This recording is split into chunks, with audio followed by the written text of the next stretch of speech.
Hey, this is Adam Mitchell, and you're listening to the Shout It Out Loudcast with Tom and Zeus. Rock on. Oh, boy. Here we go. This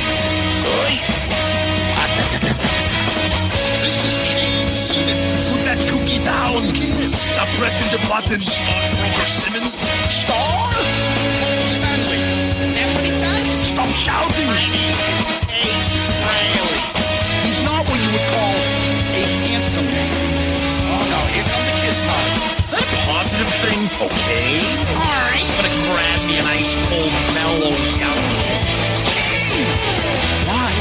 Why do that to the fan? Stop it. Why? Because fuck them. That's what I'm talking about. 617-525-0850. You do? Hey, fucko. Do you like Kiss? Settle down. Yellow. Hey, what's up there, Kiss Army? Tom and Zeus in another episode of Shout It Out Loudcast, episode 232. Holly Knight, the great Holly Knight, comes on Shout It Out Loudcast, Tom. Yeah, great interview. Tons of great information. Good Kiss stories. She's awesome, and we'll get into all of it. Yeah. And it seems like we're a little bit on a roll here. We had the Bruce interview, Out of Control, which was last week. It's the feedback on that is out of control, and the great Holly Knight telling us some crazy stories. Oh, yeah. Good stuff. Good stuff. And, we asked her to dig a little into it and get a little more details about certain few things. So we think you're going to like it. So before we go forward, we go backwards. So, Tom, what did we have a poll about last week? Oh, God. So we did the classic 1980 Peter Criss Out of Control solo album. And we did the poll, which of these is your favorite? And I put favorite in quotes because I don't know if anybody has a favorite, but maybe they do. And the choices were Out of Control, In Trouble Again, By Myself, and There's Nothing Better. And the title track won with 32%, In Trouble Again at 26%, There's Nothing Better at 23%, and By Myself at 20%. Which is funny because when I did it as the Instagram post, By Myself won. I can't believe that. That just shows you that everybody on Instagram is drunk. I don't get it. That's insane. I think they just pressed the first, whatever's listed first. A couple of comments here are great. Matt Murphy, please do not make us do this again. Thank you. Our buddy Wes Beach, I laughed throughout the whole episode as the songs and lyrics kept getting cheesier and cheesier, but goddamn, there's nothing better than you. As banal as it is lyrically, is catchy as all hell, and you just can't help sing along. Damn you, Peter. That's exactly right. Let's Dr. 2, I thought By Myself might get the first 0%. I think people must feel sorry for it since it's so wimpy. Hashtag Jesus Christ, Mike. Jesus Christ, Mike. Jesus Christ. Somebody's got to get in there and change these songs or we're fucked. Let's get them now. Scott Sunders. Can I vote for Zeus singing There's Nothing Better? There's nothing better than you. Oh, okay. I thought you guys liked it when I sang it. Oh, my God. All right. Our buddy Nige. Can we please instigate a rule? I think he means initiate a rule, but that's okay. That says from now on, you're only allowed to review absolutely terrible albums because this episode was a riot. Love it, gents. And we'll finish with this comment from Rocksteady 1976. I met Deborah Criss when she and Peter lived in Redondo Beach, California. Deborah worked at the Beautiful counter in Nordstrom's, and she was so happy that we knew a lot about Kiss and Peter. Deborah walked all over the Nordstroms talking about Peter Criss and Bob Kulick. Wow. Interesting. Well, that wraps up nicely with the other episode we just recently did. So that's what we got for Twitter. Yeah. Tom and, me specifically, been sending Tom some Deborah Jensen photos because she is smoking. Oh, God. Yes, she is. Look like a Cheryl Ladd lookalike. Yeah, exactly. Yes. Cheryl Ladd. Oh. Yep. Over on the Book of Face, Bruce Foudy So after hearing your review on this album, I may have to rethink my life choices since I really like this album. The reason I like it is because it's catchy, to your point. These are not songs I actively search for or go out of my way to play it. But when it comes on, I find myself singing along and turning it up. Exactly. I agree that he should have come out with something more rocking. But considering the time and his natural style, oh, yeah, the cocaine, I don't think it would have sounded better or sold better. Nice. Mm-hmm. Yep. The great Mark Flores music. Tom yes. put an I Found Love thing together. It's a lot of fun. It's like a video of Richard Simmons and the gang dancing to I Found Love. Well, we got a lot of great videos. We'll get into that. Yeah. And he also mentioned, in Zeus, your impression of Ace singing this album sounds like Curly from the Three Stooges having a stroke. Sure, it doesn't sound like the Curly Shuffle. You doing the Curly Shuffle? One of the most horrendously hilarious songs ever. The Curly Shuffle. Adam Nierenberg says, oh my God, I had an hour drive to meet a friend on Saturday night. So I decided to listen and review the portion of the show while driving. Thank you for about an hour that I will never get back. I bought Out of Control the day it came out as a rabid 13-0 Kiss fanatic. I played it once, never played it again. This episode reminded me why. Oh, come on, Adam. There's nothing better than you. Ryan, Spencer, Cook, Cronin, Tweed, Simmons, Stanley, Criscola, George, Peter, John. Rough. This was like Sonny Pooney reviewing grunge albums. A lot of funny quotes from you guys. Really fun episode. The only difference is the grunge albums are awesome. Exactly. Mike Throne, a duet with Jan Terry would have been perfect on the gem of an album. There's nothing better than this sewer pipe, baby. Why is there a sewer pipe in her video? Because that's where she lives. Yeah. Hey, push over. You gotta get next to the sewer pipe. An ace. Over on Loudcasters, Jack Pinocchio. Peter Criss is going to get an influx of $2.99 out of nowhere from Spotify playing this album this week. And America's favorite realtor, Joey Romanek, chimes in and says he's probably wondering why the hell this record is getting a bunch of plays this week. It's true. Seriously, if he checks his stats online, why are people listening to this? I don't know, Peter. Why are people listening to this? Ruben Moscato said, I've had this disc for years. I haven't listened to this more than 3 times in all those years. I've listened to that album 7 to 8 times since the episode. It's good. Whoa, blame the guys if this thing goes gold. That's awesome. Over on our Instagram page, Hot Damn Kenny Boy says, I'm a Christard, but this album sucks. Yes. Gorehog 1976. Oh, Jesus. I'll listen to the podcast, but I refuse to listen to the album. LOL. I still ask myself, why do I own this on vinyl? Then I remember, KISStory. I'm with you, brother. I own it too. Dewey Liam. I don't know how I'm saying it incorrectly. Damn, Zeus. I know you guys aren't crazy about Ace, to put it mildly, but calling this album better than Trouble Walking, wow, that's harsh.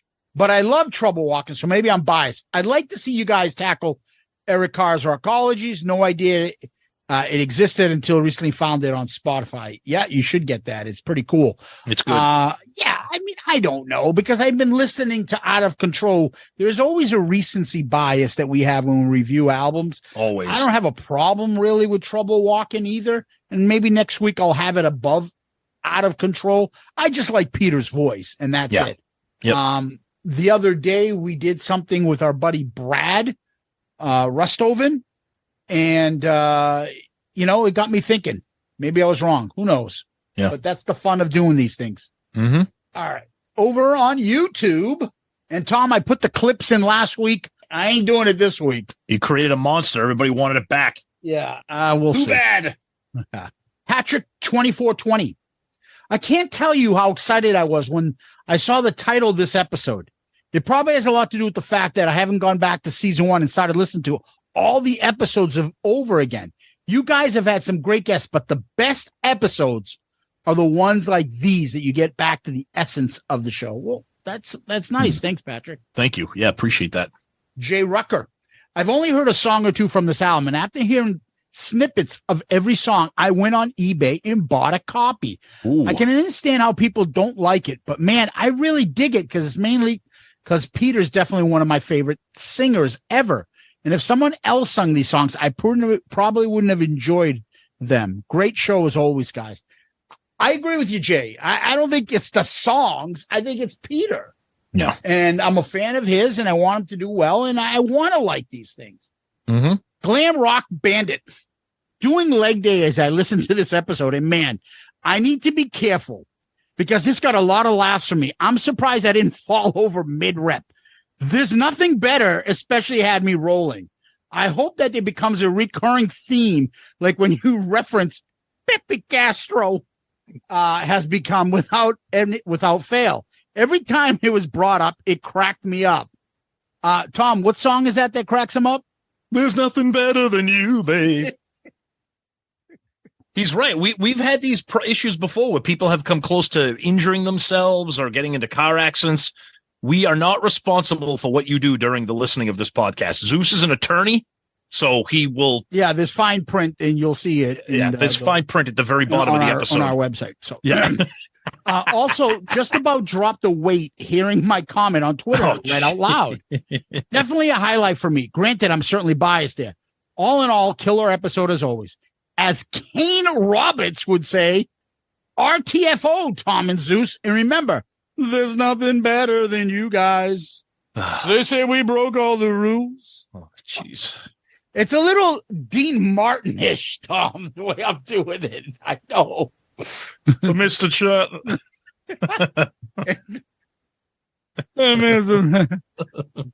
Your thing big, and I don't approve. She's got a big, beautiful. Can't do that. No, I know. Really can't do it. Paul Russell, 1596. 100% Boogie Nights. Feel my heat. Are we rolling on the rehearsal, Nick? Peter and Stan doing more blow than Dirk Diggler and Reed Rothschild. Nice reference. Cody Burnett. In Trouble Again sounds like a song Peter would have brought in from Rock and Roll All Over. And as soon as he told Paul he had a song, Paul saying to himself, fuck you. You're never going to record a song that has had a chance to be more successful than any of mine. There's that animosity. Fuck you, Peter. I'm not putting that song. Fuck you, Peter. Fuck you, Paul. Our buddy Marty White. So I got discharged from the hospital on Wednesday. That's great to hear, buddy. Nice. Then I was exposed to Out of Control. I may need to readmit myself.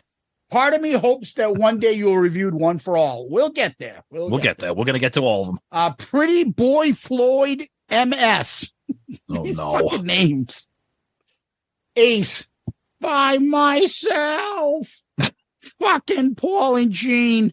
You guys had me crying. By the way, what the fuck happened to my name on YouTube? It's Mark Stewart. I don't know. Everybody's name is fucked up on YouTube. This is what comes into us. Yep. So I don't know what's going on.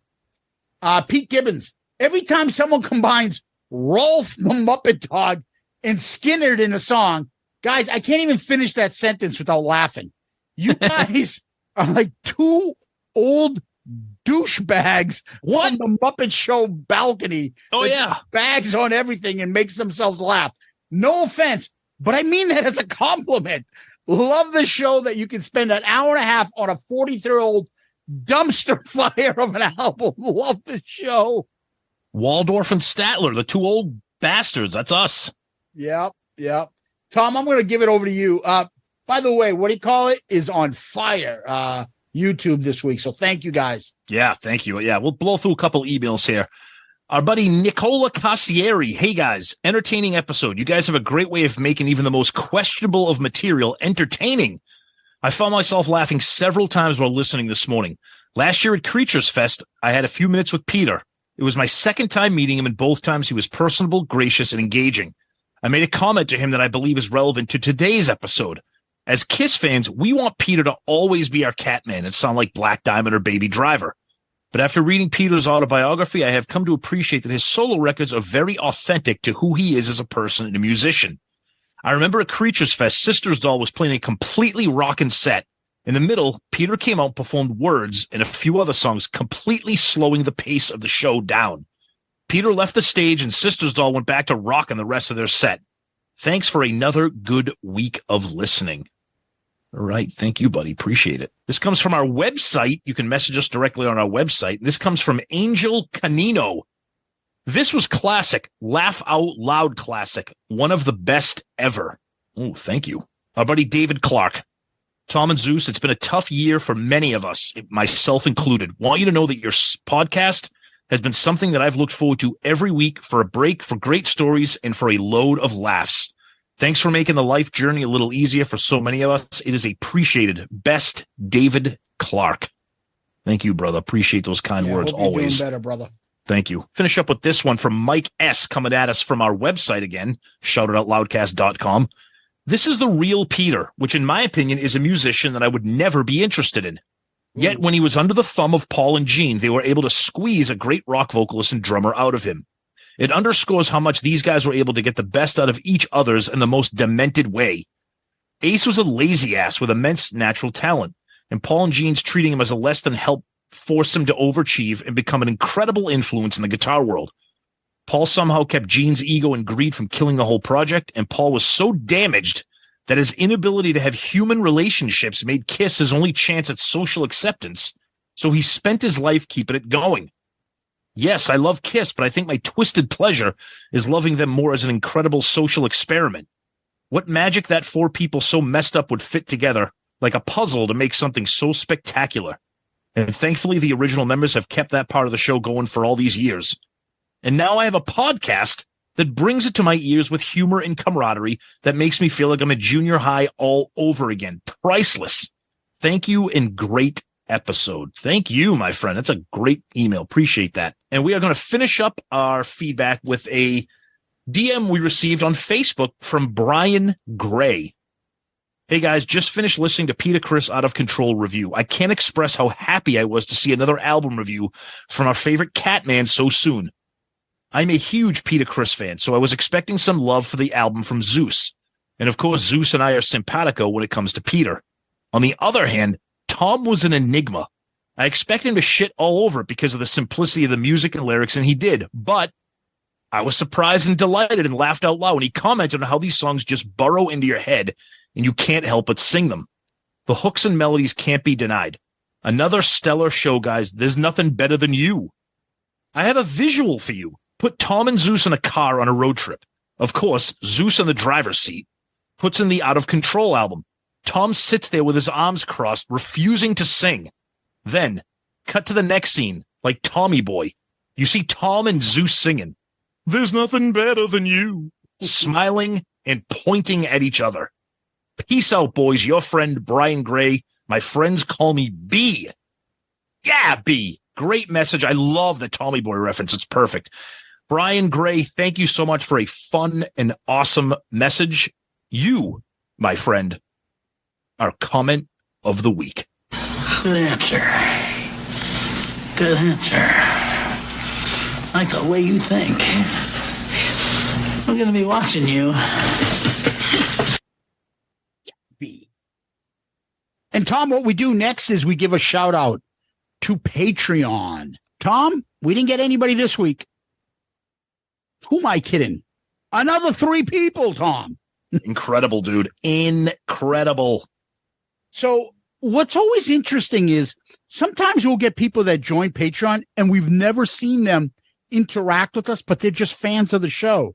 Yep. So Mark Shull, Spaceman, Freddie Martinez, who we've met twice, once at Creatures Fest and the other was at the Gene Event. Yep. And he runs a company, I think a Latino company, right? That he makes, That's right. Produces records. That's Freddie right. Records, right? Yep. Great guy. Love Freddie. Oh, he's awesome. Yep. And then our buddy John Gross, who, and I'm assuming it's Gross, not Gross. And if I'm butchering your name, John, I apologize. We always interact with John online. Yes. So John comes in as a demon. So we got John, Freddie, and Mark, all new Patreon members. Guys, thank you. You guys are really helping out the show. We really appreciate when you do that. The family keeps growing, and it's awesome. It's a fun community. And you that are listening out there, if you want to join, you go to our website, shoutitoutloudcast.com. Go to the landing page. There's a button right there. It'll say Patreon. Click on that. There are 4 different tiers, and each tier has perks from us. So whether it's show involvement, polls, merch, videos, but everybody gets something, and it's a fun community. The message boards on there are fucking hilarious. And it really does mean a lot to us, and it's the best way to help us out. You want the show to continue to grow and get stars and people like Bruce and Holly Knight and more. Well, helping the show with Patreon is a great way to do that. And we appreciate it. And you guys are helping us out. And we hope that it's a win-win, because our Patreon people are so awesome. We always like to give back to them, and we always want to make them feel appreciated, because they are the best, and we can't thank them enough. So thank you, Mark, Freddie, and John. Yes, a huge debt of gratitude to all the Patreons. You guys are amazing. We say this every week, and we never get tired of it, because you guys are amazing. And of course, a massive shout out to our new Patreon family members, Mark, Freddie, John. Thank you so much. Your contributions to the show, not just you new people, but everybody else has been here since day one. It's incredible what you're doing to help the show grow, and the generosity and the family that we've grown. So continued gratitude to all of you, but especially to Mark, Freddie, and John for being our newest family members. Tom, what we do next is we hop and skip and a jump over to Kiss World. So what's going on in Kiss World, Tom? Nothing. Quiet, other than the tour still over in Europe. So not much action other than the tour. Some Kiss adjacent news. Our buddy Gene Simmons and the boys from Moneybag Sodas have introduced a new flavor, Blood Orange. So keep an eye out for that if you're a fan of the Moneybag Soda. We love those guys, and we love the soda.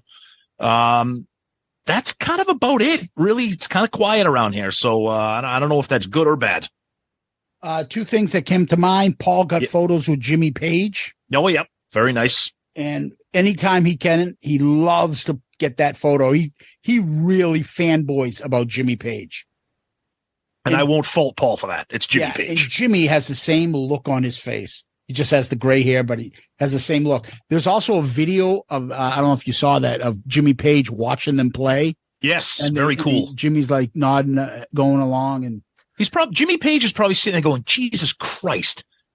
Robert Plant is alive. Why aren't we doing this, for God's sake? He must be like, look at all these people admiring them going out on their own terms, and kind of, he must be just like what the fuck? Why am I watching other people? What have you done in your last 25, 30 years in your career, Jimmy? Oh, I've just been remastering Zeppelin albums. That's it. Doing something else. Imagine that. I know, really. It's a shame. Oh, God. I don't even want to get into it because it's a shame. And the next thing I was going to talk about, it's just been so. Our buddy Ace has had some videos. His girlfriend is not helping him out. I don't know what she's doing. Ooh, Steven Tyler. I think someone nicknamed her Medusa. Jeez, I don't know what they're talking about. I think she's hot. I think she's beautiful. Oh, what? She's hot. I think his girlfriend's hot. God almighty. She's got a little bit of an overbite. No, an underbite. Underbite. Yeah, she fucking catches rainwater with that thing, for God's sakes. You're an ass. Oh, I'm an ass. You misogynist. Oh, okay. What the Meanwhile, I'm like, oh, I'd love to bang her. Jeez, I love but not after Ace has banged her. No thanks. Why not? I think I just gave you gonorrhea that I got from the 70s.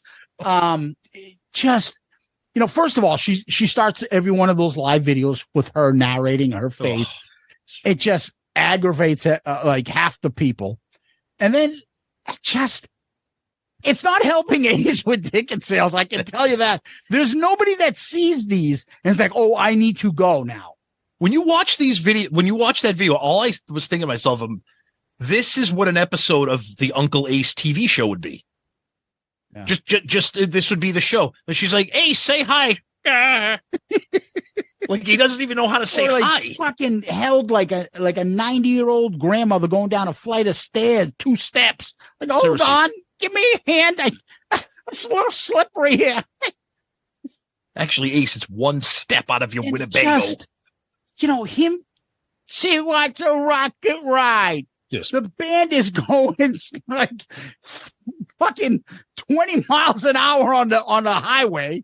And the crowd, I told you, the crowd, it's like when you go to like an aquarium and you're just watching and you're just like, oh yeah, that's okay. Yeah. What? There's people like that. It looks like they're trying to get into it, but it's like, yeah, that's Ace. I remember him.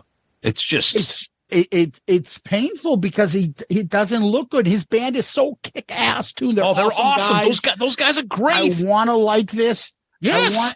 But obviously he has something going on physically. Yeah, he's old. Well, it's not just that he's old. He's got some sort of ailments going on. And I don't know because there's nobody that's snuck this info to us. No. But God, I feel that, he may not be drinking, but he's on some sort of medication that's fucking him up because I don't know if he's on antidepressants or something or muscle relaxers or whatever, but he's up there singing everything. Like it's just, dude, he makes like fucking, I don't know, like Joe Biden look like fucking Arnold in his prime. Like it's rough. It's rough. Hey, and this like just rip it out. Take my heart. You wanted it from the start. Got it now. Like he's doing like, never mind slow, but he's doing like the Vince Neil every other lyric and just. We were talking about this off the air, quote unquote. We were bringing it up. What would the crowd do if it was just Ace trying to not sing? And you had and people could go and see Ace. Because Ace is not known as a vocalist. I mean, I know in his solo career he was in the 80s. But if you get to see Ace, he's playing the guitar or trying to, and then you get the other guys singing. Yeah. Or he sings 2 to 3 songs. Or he sings the songs with his vocals, like Rocket Ride or Rip It Out or Rock Soldiers. And then the Kiss songs, The Kiss songs that he wrote, you put in like the Cold Gins, you put in Parasite.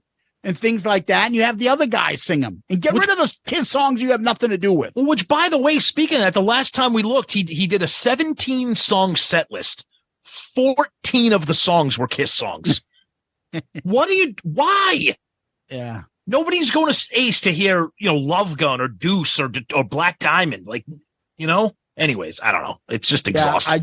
It's just painful. I don't know. Well, before we move on, I'm going to talk to Ace about, I found an Almond Joy in the back of his car. I dropped that when I was hooking up a chick in my Cutlass Supreme. Yeah, I was looking for it. You found it. Thanks.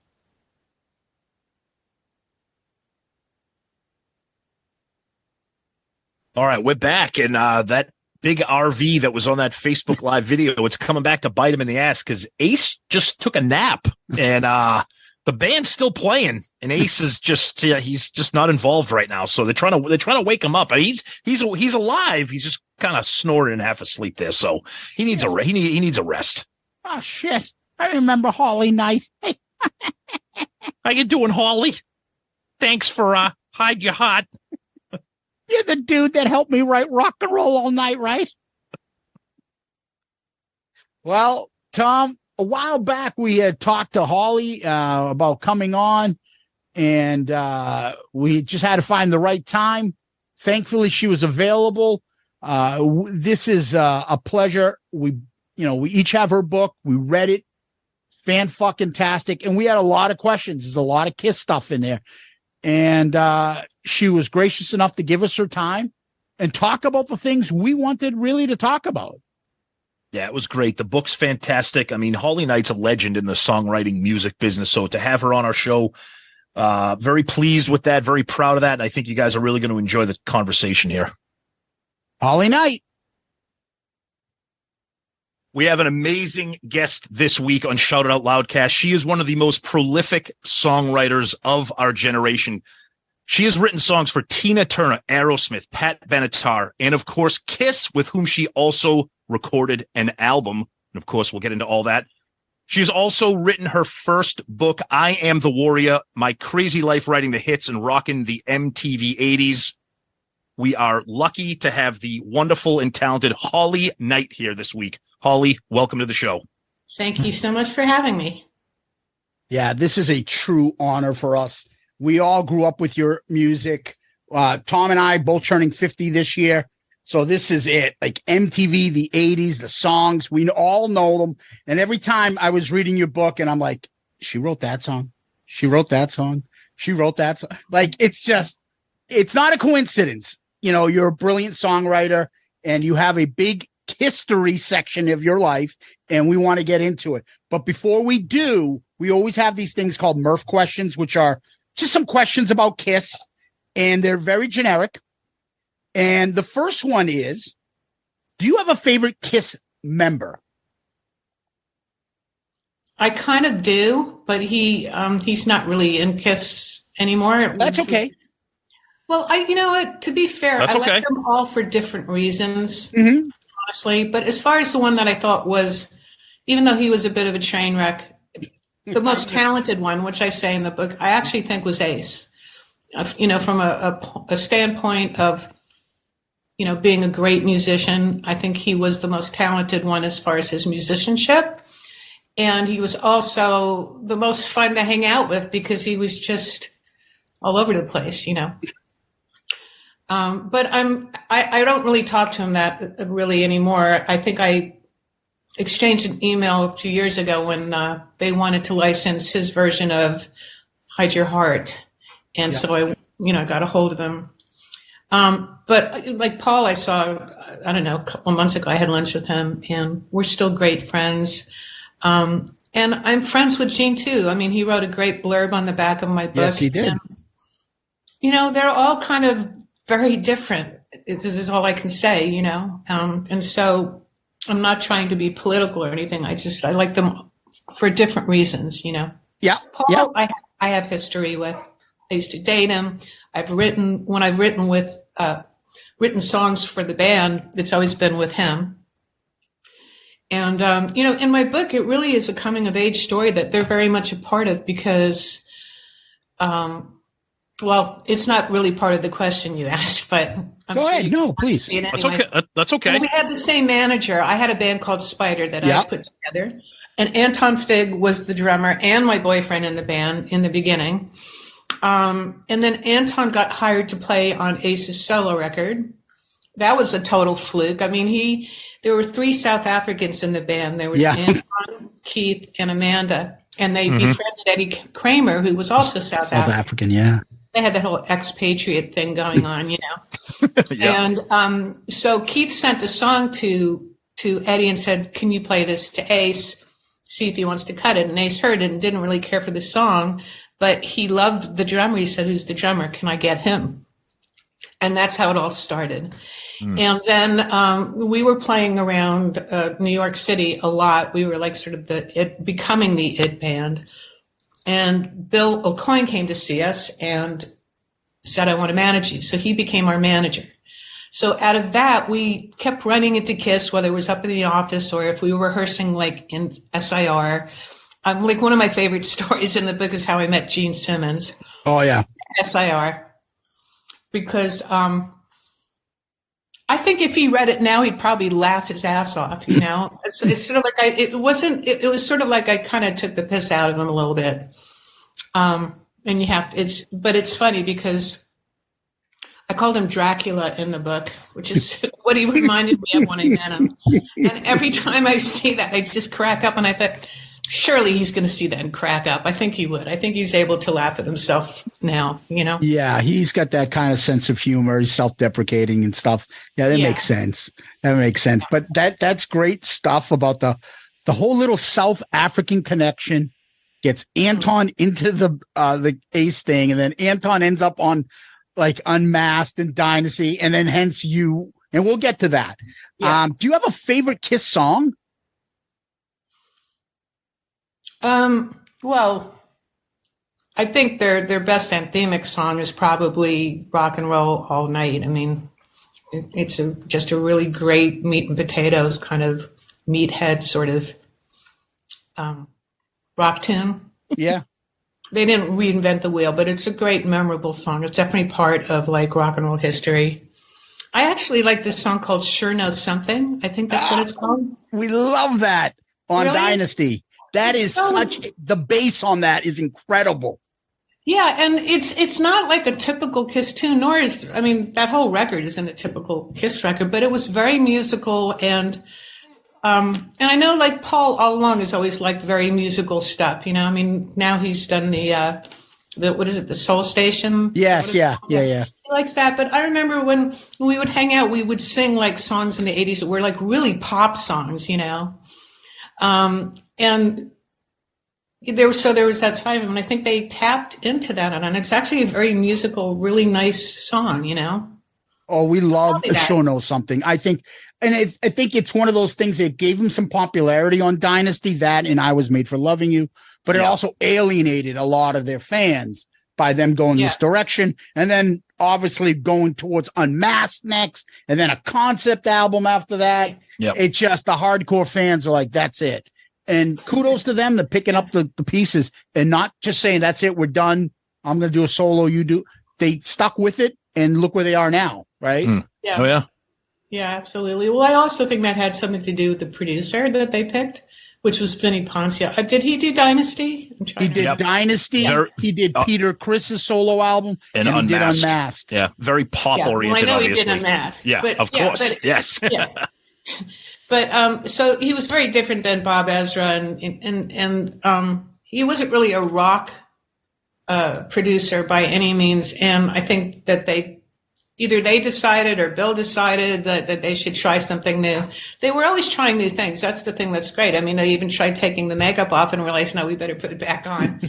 Because without the makeup, then all of a sudden you had to really focus on the music. And I don't think that's what Kiss has ever been about. I mean, it goes hand in hand, the music with what they do, but if you strip the extravaganza of, their makeup and their costumes. They were just another LA band, it seemed like, once they get the makeup. Exactly. One of many. So they got smart and they said, let's go back and do that. And people love it. It's funny because I have a husky and she's 2 now.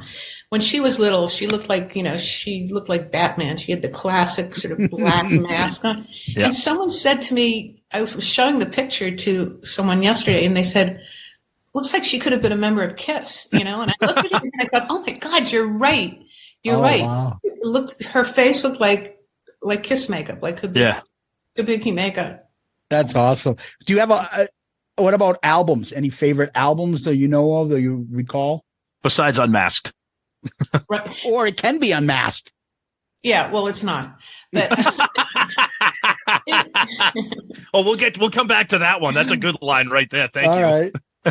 It's funny because as a songwriter, I've written like hits for artists that sometimes are some of their biggest hits. But if you were to ask me what my favorite record was, it's usually one of their earlier ones and not the one that I wrote on or played on, Mm-hmm. Because when you start out, you're raw. So for me, it would always be, whether it's Kiss or anybody, it'd be like the earlier stuff, earlier albums. And before it got I saw this fantastic picture yesterday on Twitter of Kiss, and they had all the makeup on them. This was obviously at the very beginning. Would that have been like Desolation Boulevard or something? Or what's the one where they were dressed in the suits?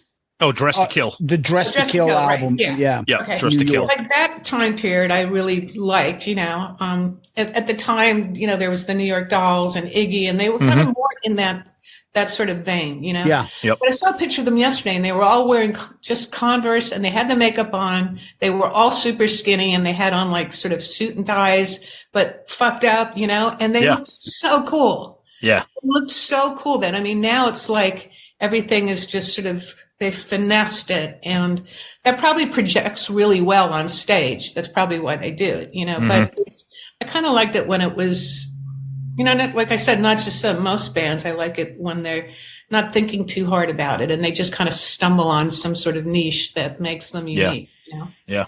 That's a good way to put it. Yep. Now, have you seen Kiss in concert on your own? And if so, how many times? On my own, meaning like as a fan, or like as a fan, like going to see a show like throughout their career. Oh, throughout their career. Yeah, of course. Yes. Yeah. Course. How many times do you think you've seen them? I think the last time I saw them though was a while ago. It was when they were touring with Aerosmith, and they would they would alternate. Like they would open up, and then the next night Aerosmith would open up. And we saw that in Boston. That tour. Yeah. What did you think of that? I thought it was terrible. If I could be completely honest with you. No, be honest. I thought Kiss was fine. I thought Aerosmith was pushing that honkin' on Bobo blues album. Right. That's right. And it just didn't go over well. I thought it was kind of a rough night for them. Yeah. Kiss was fine, of course. I liked it though when Joe Perry came out in the platform. Yes. That was cool. Yeah, he's got a good rapport with the band. Yeah. Steven and Paul do not like each other at all. I've seen awful. That. I've seen remarks on, and I know them both very well. Of course. And it's too bad because they're two of the best frontmen, and I love them each on their own. Right. Being from Boston, we're obviously Aerosmith fans. But I will tell you a quick funny story about this, and I don't think you can compare singing. Like I don't think you can compare Paul and Steven though. Especially not now. But wait, hold on. Elaborate a little bit, Holly, if you don't mind. Well, I just think Steven is like a much more finessed singer. I think he's the better singer. I think Paul is a singer, you know, like he did Phantom of the Opera, believe it or not, on Broadway. And he's done this Soul Station. So I think what he does when he goes out and he does Kiss, he just yells his head off, you know, and he yells his head off when he's talking. And then he's got a New York accent, but when he talks, he's like talking with this Southern drawl. Like the first time I saw that, I thought like, what the fuck? Like, why he didn't talk like that? And I realized that was part of the persona that he was creating, you know? Oh, yeah. So I don't think he's tried to sing like really well as he does when he does other things. And then you can really hear his voice. Okay. Whereas Steven is just one of the greatest rock singers ever. Agreed. Yes. You know, there's no doubt about it. And his stage presence and everything. I mean, he's really, truly, I mean, they're both rock stars. What could I say? But for my money, Steven Tyler, I felt was... Yeah. Paul's going to hate me for saying that. Paul, that's okay. Don't worry about it. But it's funny because there's some good parts about Steven in the book, and I'm reading along like this when you get to the Steven Tyler part. It's fantastic. Yeah. I don't want to give too much away, but no. Steven's in the book. It was funny though, right? It was actually a funny story. You know? Yeah, the whole thing was like apparently he got really spooked about it afterwards. I was like, come on, he's a rock star. Why is he spooked? This isn't a big deal. I know. Whatever. Yep. But I want to tell you one quick funny story is at that concert that we were at, and I've told this before, but Paul doesn't know his audience. And so he's up there and he was like, yeah, I know you have your Boston bands coming on next, but we're just like that. We're right down the street in New York. And he got booed. 20,000 people. Boston and New York do not like each other. And oh my God! He was like, "What the fuck was that?" Well, not to mention he's performing at a venue that's 30 minutes south of Boston, and he forgets where he is, and he got mercilessly booed. It was just funny, but yeah, that show was not. Yeah, it was disappointing seeing Aerosmith like that. They weren't playing a lot of their big hits. They were experimenting with this blues type album, and it fell on deaf ears. Yeah, too bad. Yeah. I kind of feel like I saw them after that, but I honestly don't remember where. Okay.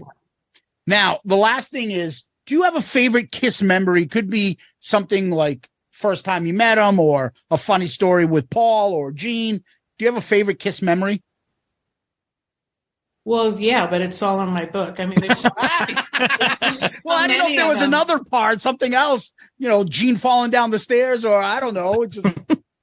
I think the cheesecake story at the deli in the middle of the night when the band, Gene called us up to do a demo. Yep. With him. And, we were broke and we lived in this dingy loft down in Tribeca before it was a trendy place. And he sent this limo to pick us up just to play on this demo. And afterwards he took us to the deli to eat at like 3 a.m. And did he give you the bill? No. And that would be Rod Stewart. Oh boy. Uh-oh. Because we've heard that story about Gene. Anybody want anything? Oh, here's your cut. No, he was always very generous with us. It was actually very sweet. That's awesome. We would have done it for free. He paid us all, and we didn't have much money, so it helped us out. And then I just love the fact that this sort of behemoth of a man walks in, and he's not in the Kiss makeup, so nobody knows who he is. So I feel like I'm with Batman, and this is like Bruce, and he walks in, and then he doesn't order anything like brisket or anything like a macho. He orders cheesecake. He says, "It's got a big sweet tooth. Watch what I'm eating." And I've said something in the book of like even superheroes have to fit into their superhero outfits. But it sort of endeared me to him. Oh, actually, here's a better one. This one, okay. It's a very quick one. He really prides himself in being an expert on horror movies. Yes. Yep. Yeah. So he said to me, if this is in the book, he said, go ahead. Name me anything. I'll tell you who made it, who was in it, what year it was made. Just go ahead. And he's like kind of smirking, looking up at the ceiling. His arms are folded and he's tapping his foot like, come on, hit me. And I said, Suspiria. Ooh. And the blood drains from his face and he gives me this blank look and he's never heard of it. And that was like, that was great because after that, I think he had a whole nother level of respect for me. 1977, Dario Argento.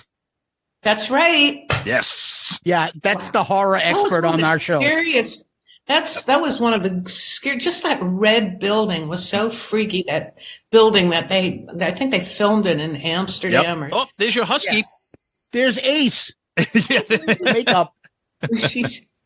I don't know if she'll make an appearance. She's going to hang by my feet. That's okay. That's okay. That's okay. All right, Tom, I'll hand it over to you, buddy. Yeah. So, all right. I mean, Holly's career obviously is incredible beyond belief, especially our generation here, growing up in the 80s and hearing all these incredible songs. But we are a Kiss podcast, and so we're going to start off with some of the Kiss centric things here. So you get into it in the book how you were. It was kind of surprising how you became involved with Kiss and Unmasked. You were asked to kind of jump in and play keyboards on a song, but why don't you, I know we don't want to, it's difficult to talk to somebody when they have a book because we don't want to give away too much, but tell us as much as you're comfortable with talking about that story about Unmasked and how, some of the picture of the check that made it into the book, which is fantastic. Yes. 40 years old. Yeah. I saved that. That's awesome. The Jew in me. Jesus. Just keeping records and things. Anyway, I was at the record plant, and Kiss did like all their records. So there were certain bands where there was Kiss, Aerosmith. They would always set up camp there. The budgets were big and they would be there for months and months. And, I think at the time I was dating someone and I was waiting for him. He was an engineer that was on staff at Record Plant, but I was there a lot anyway because we had done our demos there and it was just a good place for me to hang out. Like I always felt, I said this a lot in the book, although the word didn't exist at the time, I hung out and I sort of snuck around. Like I would sneak backstage at the Garden and do whatever I had to do to get to know people. And we call it networking now, but they didn't have that word back then as far as, using it to meet people, but that's what I was doing. So I was at the record plant and I'm sitting in the lounge and Gene came out and he's making himself something to drink, coffee or tea. I don't remember. It was a while ago, but he kind of looks over at me and he says, you he says, you play keyboards pretty well. You play keyboards pretty good, right?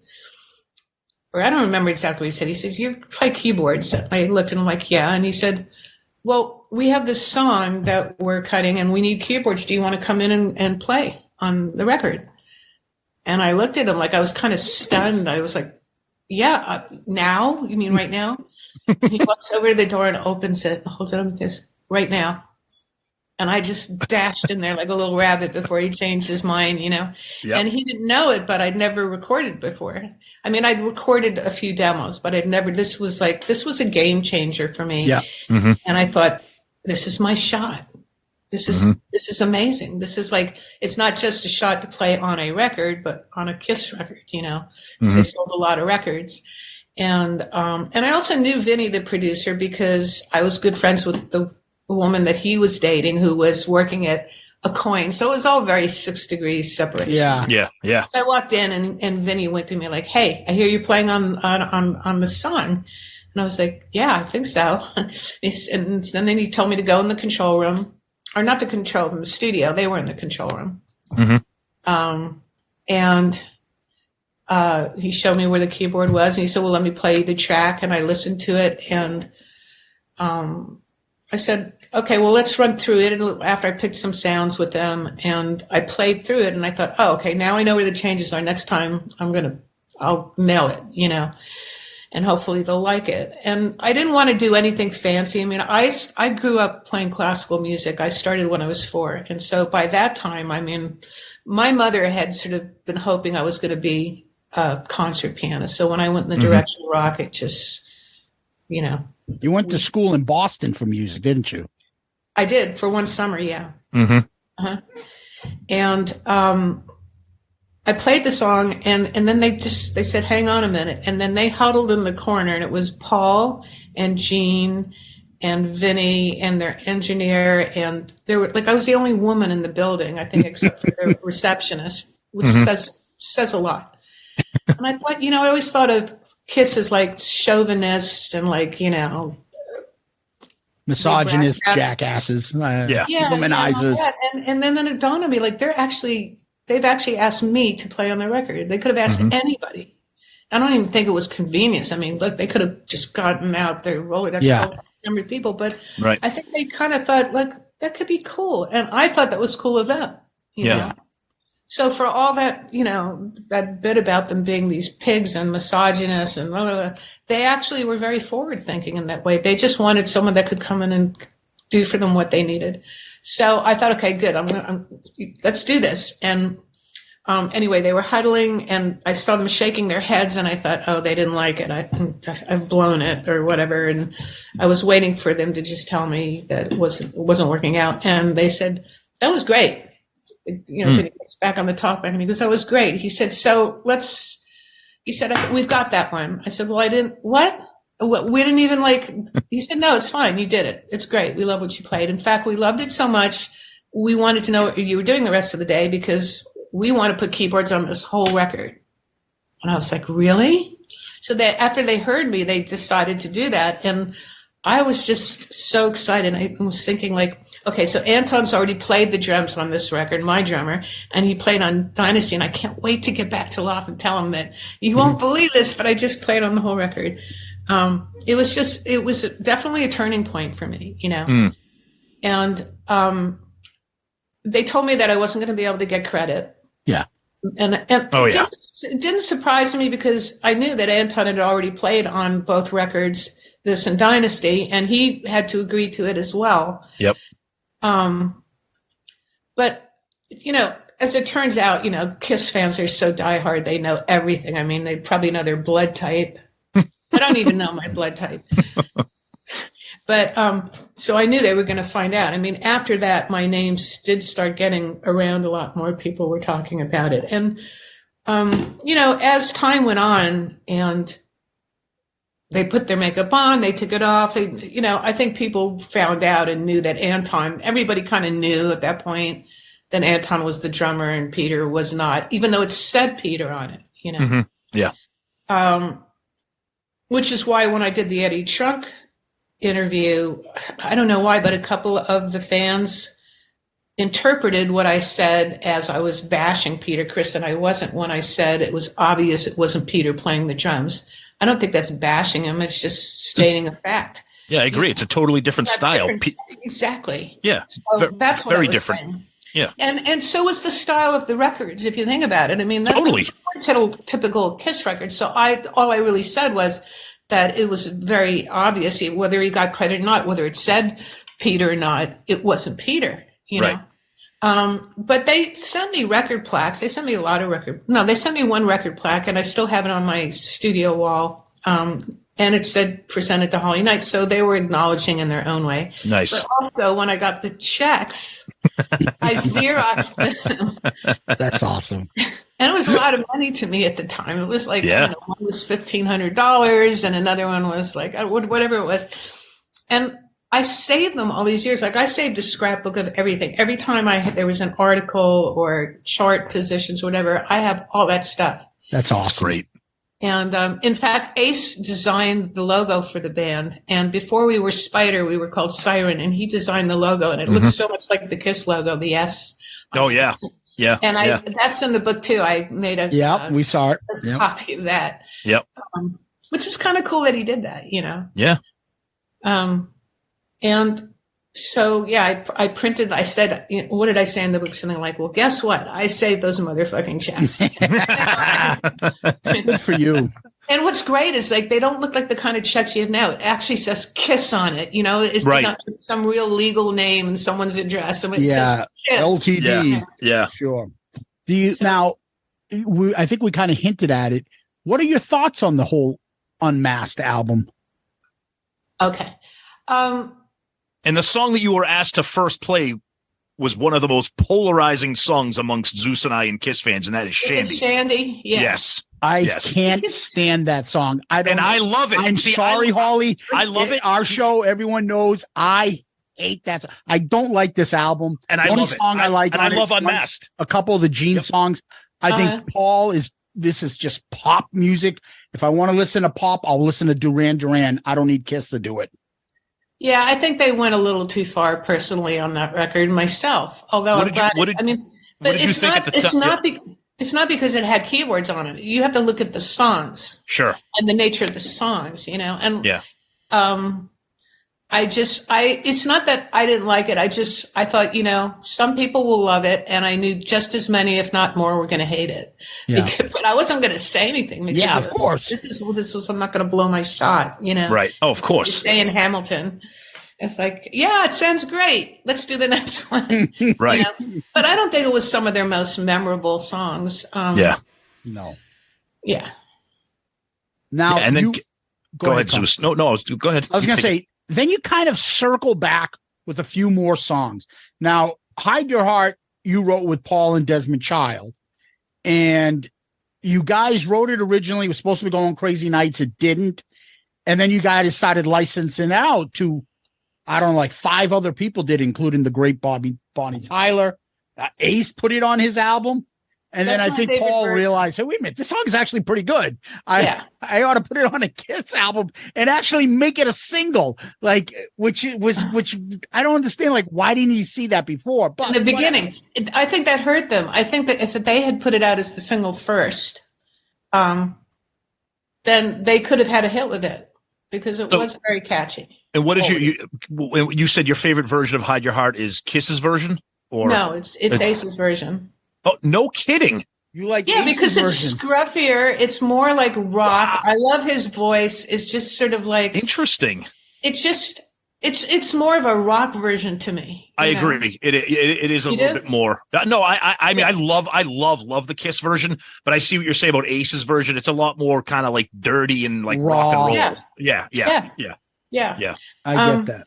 I was not in the room, by the way, when he wrote it with Desmond. There's a whole story to how that song got written, and it really started.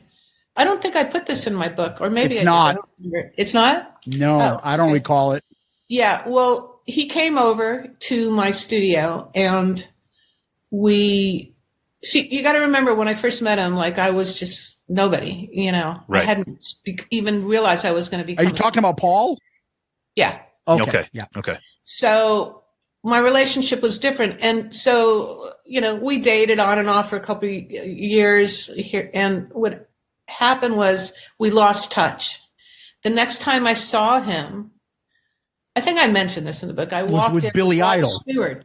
Mm-hmm. No, I was with Billy Idol. No, I was with Rod Stewart, and I was working with Rod.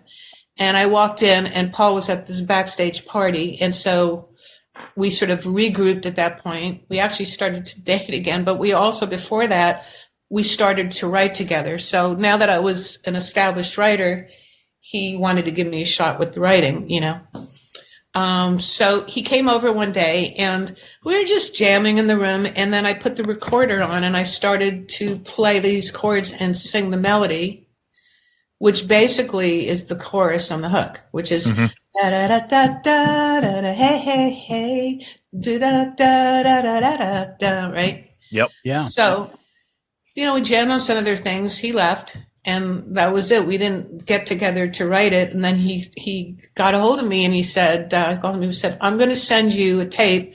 I took this idea that you were singing on the tape, and I wrote a song with Desmond over it." Oh. He said, "And I want to know if you think you should get credit as a writer." I said, "Okay, let me hear it." And I'm thinking, well, if they didn't really do much, whatever, I'll just tell them no.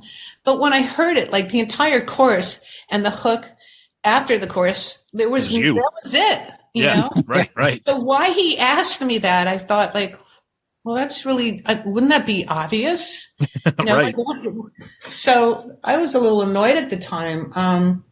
But I wrote him back and I said, yes, I think I deserve credit. And if I didn't, I would say so also. And he said, okay.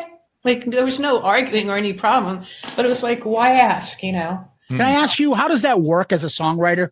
When he says, okay, should I give you credit? Does it go we split it 3 ways? Or does it go, you get a percentage? And it's now always equal, because you can't, I think it's insulting to sit there and sort of explain who did what and talk about percentages, unless you bring in a song that's so finished. But even then, I would do that a lot with artists just so they would connect the dots and I would get the cover. I could have finished it on my own, but that seemed to work really well. And I never bartered about, I wrote most of the song, I should get blah, blah, blah. If there's 3 bodies in the room and they're all trying to write the song, then it's 33 1/3. Mm-hmm. If there's 2 bodies, then it's 50-50, unless you agree otherwise.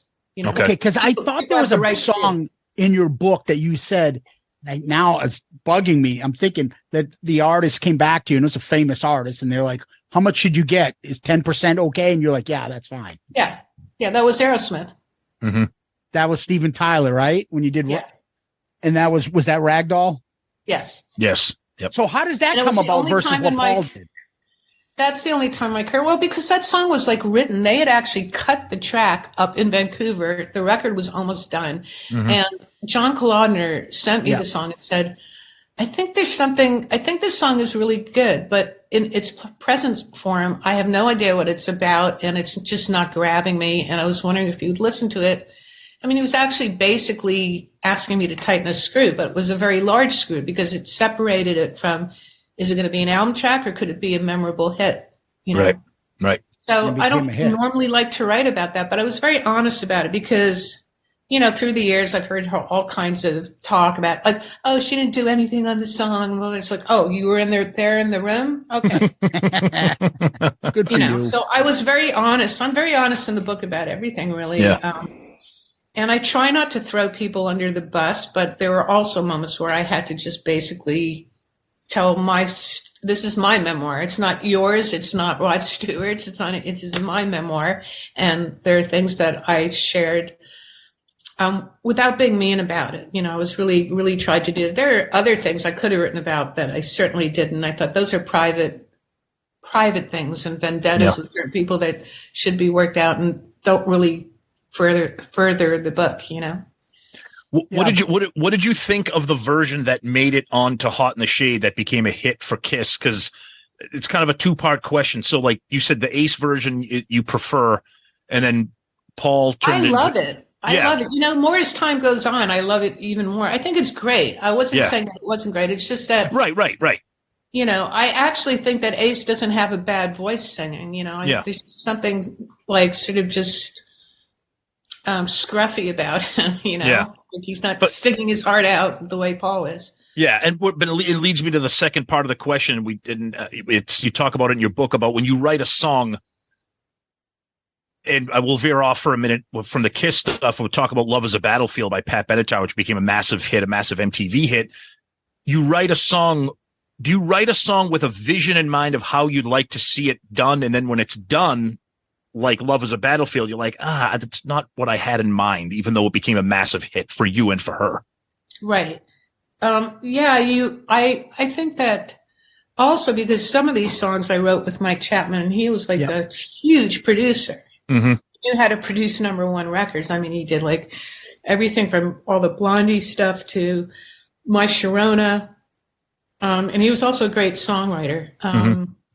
So when we would do demos, we didn't try to make them that fancy. And even if it was a female singer that we were pitching a song to, we would have a male vocal on it. And if it was a song I wrote with him, I mean, I did obviously wrote a lot without him, but like I always like to have men doing the vocals if I was pitching the song to a female artist who was a rock singer. I thought that was interesting, smart because then they could really go, I could rock out like this, as opposed to putting another girl there and them having to listen to that, Mm-hmm. So like Mike was not a great singer, but he always could portray the attitude and the vibe of the song. And I think that was more important than putting like, nowadays it's like, it has to sound like a record and you have to have these incredible singers and blah, blah, blah. But with rock and roll, it's not the case, Mm-hmm. So we would take a lot of care to at least to have the vibe and the feel of a song. So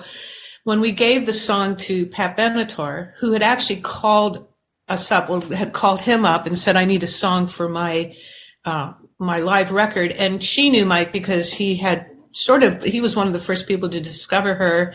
And he did a bunch of the songs that were on her first record and she knew him. And I happened to be there. I just moved out to California and we were going to write that day. So he said, we're going to write you a hit. And we did. And we were so excited. We knew that song was going to be a hit. We knew it was great. We sent it to the label. The label freaked out. We sent it to Pat. And the minute they heard it, they called us up and it was like, they were so excited. Like Pat was trying to grab the phone for Neil, like, give me the phone, give me, And then when we got the song back, we were kind of like, we were disappointed. We loved her vocal, but we hated the production. Mm-hmm. Like the way we gave it to her, Neil likes to say that it was a ballad, which it was not. It was a mid-tempo, eighth notey feel. Okay. It was an anthem. And it's like the kind of song that would have been great on Game of Thrones, the way we wrote it. Oh, okay. Yeah. I said it was like meat and a chalice of red wine and, very sort of, it was like more like a straight ahead rock anthem. And they gave us back what I thought was a dance track. Yeah. It was like nothing she had done before. We really wanted to sort of maintain the things that we loved about earlier songs because she was a rock artist. So when we heard that, we initially hated it. And it took us a while and I think we were trying to be delicate about what we were saying to them, but over the years, they pretty much found out that we hated it. But then as it started to sort of take off and become a hit, we learned very quickly to love it, Yeah. And I love it now because it's so 80s. I hated the video too. It was like, I wasn't because she breaks out into like a Thriller dance at the it's a bunch of prostitutes. This isn't a dance song. I didn't. It's a bunch of prostitutes doing like a dance in a club. It's like, what the hell's going on right now? And I didn't understand that because like it was such an empowering song. Like, why did she all of a sudden let this guy talk her into being a prostitute? Right. Just, it was just sort of like it was really meant to be more about like young love and youth and like just living. I mean, I like the part where she left home. That kind of I liked because it mimicked my own life. I could clearly remember my mother saying, "You leave this house, don't ever come back." And I did. I left when I was 15. Yeah. So that part I like, but the rest of it, and the part I hated the most was when it looked to me like they had forced her to do these dance moves, like it had been choreographed. That was a big thing. Everybody was all of a sudden dancing to their videos. And I was more moved when I saw the very first video I saw of her. It was one of the earliest ones on MTV. She was wearing these really tight black, they were either leather. We just talked about it. You better run. Striped t-shirt on. You better run. Yep. And she pointed at the camera with her finger, and she was so badass. And awesome. That's what I wanted Love's Battlefield to be, Yeah. We talked about that recently because we just covered Peter Criss's first solo album. He did a cover of that. Yeah. And Tom is not a fan. You better run. Yeah. And we were like, we all know it. It's a great song, but no one Peter does it. It's not a great song. But it is. Don't listen to him. But there's so many aspects of it, and people should pick up the book. Absolutely. I said to Tom recently, I'm like, I think this is the first book I got through in God knows how long. I have major ADHD. Really? I'm always starting something. I finished it. I loved it. Yeah. Every chapter was its own little short story. Mm-hmm. And they're not about these no-name people. They're all these famous artists. And the way you describe it, we're like in your shoes. We're like the newbie. Thank you. Like watching and like, oh my God, there's Rod Stewart. It puts you in the room. That's what I wanted to do. Exactly. And it's amazing. And, you're not beating around the bush. There's stuff in here. You talk about your sex life a lot. God bless you. More power to you. Thank you. And people are like, and I'm reading this book and I'm like, she's going to get with him. She's going to get with him. Well, I was single. He was single. It's like when you see actors going out with other actors. Exactly how I would be too. Why not? And you spend, put yourself in the same situation. Exactly. I have not met not one woman that ever said to me, hey, they always say, like, if I had been in that situation with so-and-so, I'm not going to say names. It's like I'm so all over that, Like no man would do that, like in the 80s. Like, oh, there's Pat Benatar. Oh, there's Madonna.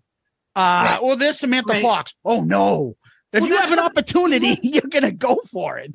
Yeah, and the point is that I was working. I was a peer with them. I wasn't a groupie, Right, exactly, yes. Exactly. And some of them I turned down, some of them I married, and some of them were, even sort of like, we knew it didn't mean anything, but we just had fun. It's like if guys can do it, why can't women? And that's the whole point of this. Awesome. I actually say it in the book. There is an empowering moment when you get to make a choice. It's not a Me Too moment. It's not you're being put down. It's more like, hey, let's hang out and spend some time together. And look, if they were married or something, like I never, I totally respected that. And I always made the women that were attached to them feel comfortable around me because I knew how that felt. You can tell, like you feel like, even as a guy, I felt you being you walking into the environment and be like, holy shit, there's a guy that I think is great. There's Bon Jovi. There's Don Johnson. There's, all these stars in the 80s. On me, once or twice too. Like when actually it didn't backfire on me. I'm going to tell you really quickly. One of my favorite chapters is the last one with Tina Turner and the best. And the book is really centric on MTV. Like that whole. Oh yeah, absolutely. Yep. So the biggest song I've ever written comes at the end of this decade, and I actually did not write it for her. I wrote it for someone that, as you know, I had a crush on, and he passed on the song. And then I started out the chapter by saying, the best was not written for Tina Turner, but it was meant for her. So it went through all these incarnations, and it was recorded by Bonnie Tyler. And then Tina called me up and asked me to rewrite it after it had already been out. And I wrote the bridge and then changed the key. And that's when it really, it was an incredible suggestion because it really made it into a hit song, Oh, absolutely. But look, the biggest, forget about being turned down as a person. Like if you like someone, for me, it's harder when your song is being turned down. Like, no, we don't get it, but it's okay because I thank that person in the end and in the acknowledgments for not cutting that song. Oh, I wanted to ask you a question without throwing the name out. I'm trying to figure out a way to ask you this without giving it away, but that's in the book. Right. Supposedly, he starts off a famous song with a bunch of other artists. I think you pretty much know which song I'm talking about, right? Yes. That was meant for David Bowie, but he wasn't there. So that's why he got that first line. Oh, really? That's what I heard. And I thought maybe you might know because you met him. No, but both. Bowie, I mean, it would make sense that it was Bowie leading off. It wouldn't make sense who did lead it off because you know what? Are you talking about the Chris or the? Yes. Do they know it's Christmas? Yes. That's still not mentioning that. That's not giving it away because there were so many people in that. Oh yeah. You know, it was so funny to sort of. Well, first it started with "We Are the World." Mm-hmm. No. Do you believe Christmas one came first? It came first. We Are the World copied them. Okay, so they copied. Oh, yes. I stand corrected. But it was just so interesting to see all these famous people in Run World having one line here and there, and each one of them had their own style. So they were putting their stamp onto the lines. And some of them worked and some of them sounded god awful. Yes, that's true. Yeah, but it was just interesting because I used to always say, why the hell is this guy? He's not the biggest star. Why is he leading this off? And the story was they were supposed to be David Bowie, which would make sense because he's probably the biggest name would have been for the British at that time version. So I wonder why he didn't do it. Do you know? I don't know. I heard, because I thought it was a makeshift thing. Because if you see the video, they look like they all just came in for that weekend. It was done quickly. Yeah. But regardless, I didn't mean to get us off track on that. No. But I thought you might know the answer to that, having met them both. Right. But it's a great part in the book. You just, all these stars that you met and meeting and hanging out with, was it Bon Jovi and Don Johnson in the night? And one night in the 80s, in their height of I don't know if there's any two bigger stars you could have hung out with at one point, like hottest guys or whatever. And one night, than Bon Jovi and Don Johnson. I introduced them to each other because I invited Don Johnson, and he had to be in Washington, D.C. later that night. So he rented a helicopter, and we flew there. Someone else flew the helicopter there, but going back, he decided to fly. Yeah, that's a great. He didn't have a license yet. Yeah, that was Jesus! Funny. Yep. Yeah, and he kept nose diving and showing off and diving under these bridges, and I was ready to kill myself. I was in the back with a bag. You're like me. You get nauseous at that shit. Oh, I get so nauseous. Oh, it's awful.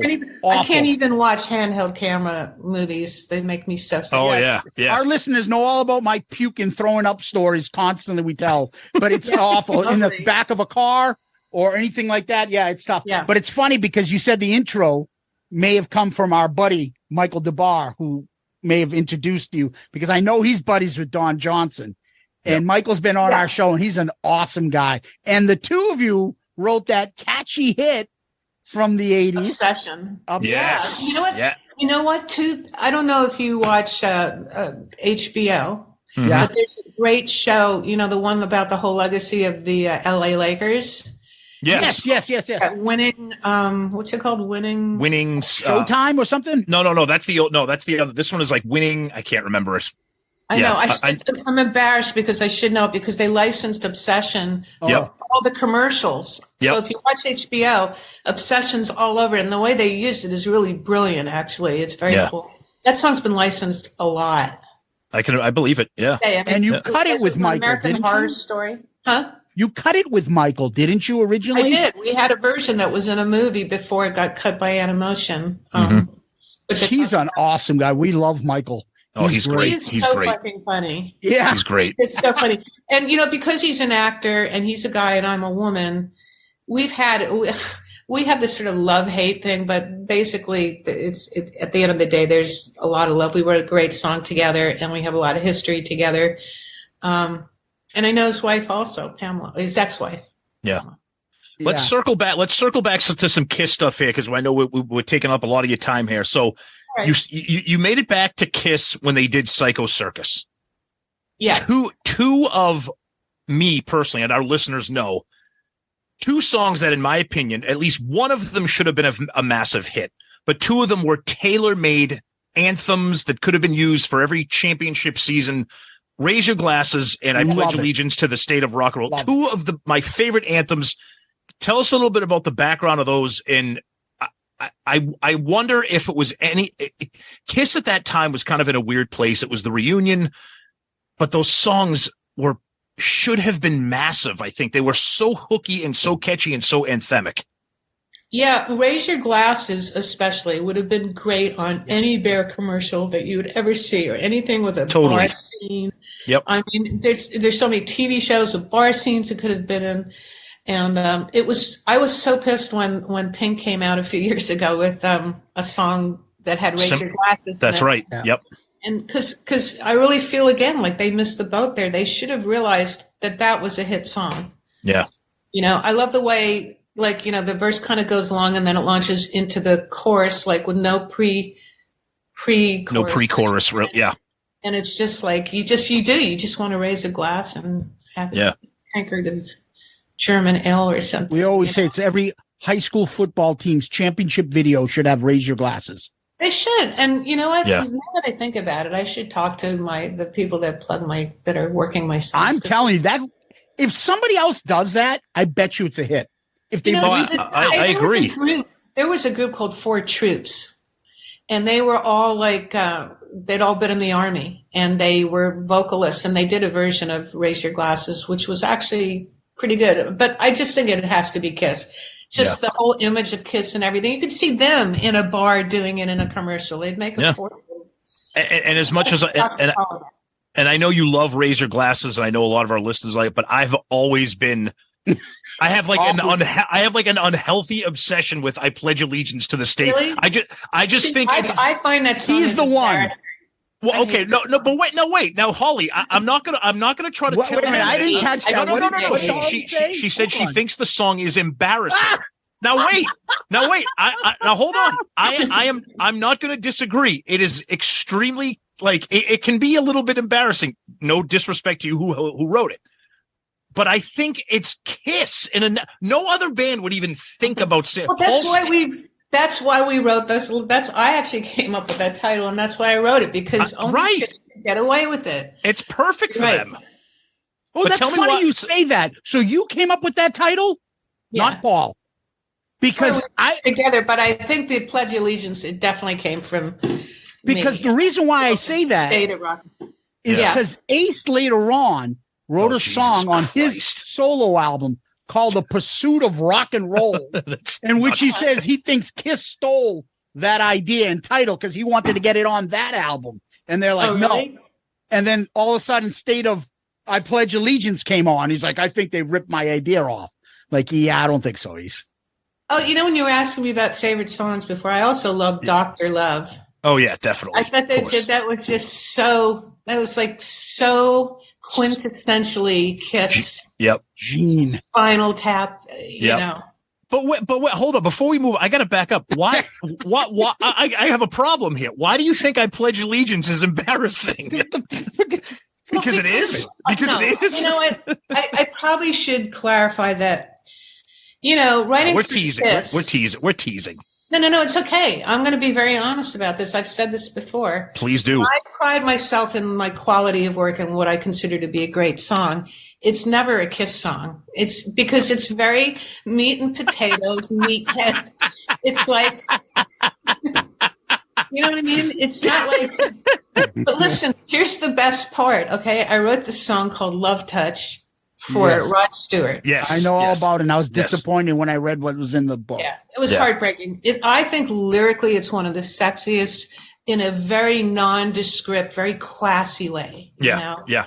And it's really, it's a very spiritual song. And I don't think he ever got the point of it. So, you know, I write about in the book how on one of his anthology records, you know, I was all excited. I went to see what's he going to say about this song because it was a big hit for him. And he said that he thought it was an embarrassing song. Like he never said that to me when we were writing it, when I tried to write it with him. And then he kept, you know, fooling around and being mischievous. And so I told him to basically, I couldn't believe I had the balls to say this, but I asked him to go away and let me finish the song on my own, which I did. And I said, and if you love it, you'll cut it, which he did. And, you know, I cut it with, I played everything on that record except the bass and guitar. Like I program the drums, I sing all the backgrounds, the keyboards, those steel drums and all that. And I really put my heart and soul into it. And I felt that the lyrics were beautiful. And so when he said that he thought the song was embarrassing, I was, everybody's got an opinion. I did say I went and I looked at the lyrics and I analyzed them. I looked at them again. I said, you know what? I'm sorry. That's fucking poetry.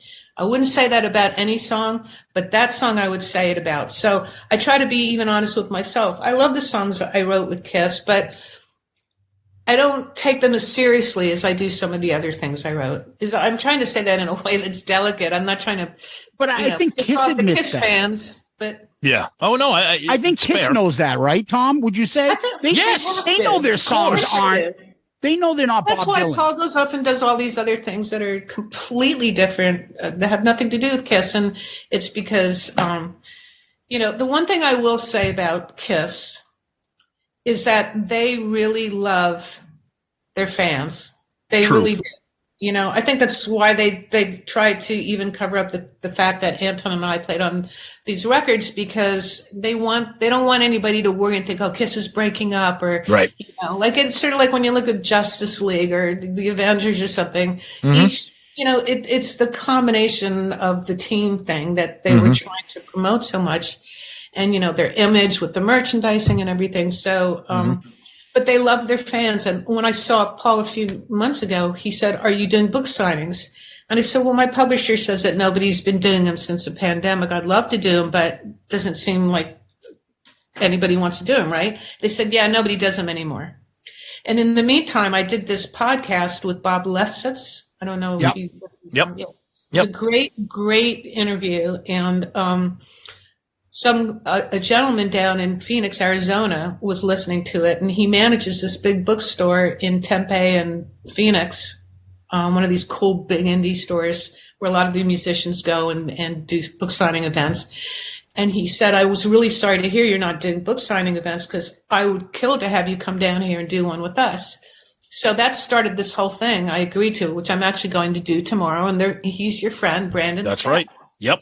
And That's he's right. just the loveliest guy. I have to give a shout out to him, because yes, he's great. He even said, I'll write some other people and see if they're interested. And they were, So now I am doing a book tour. And the reason I brought it up also is because Paul said, you have to get out there. He said, fans love it when you meet them. It makes you real to them, and it makes them feel, validated. And so that I really love that about Kiss, is that they are loyal to their. They're out there now doing, I guess, their farewell tour. How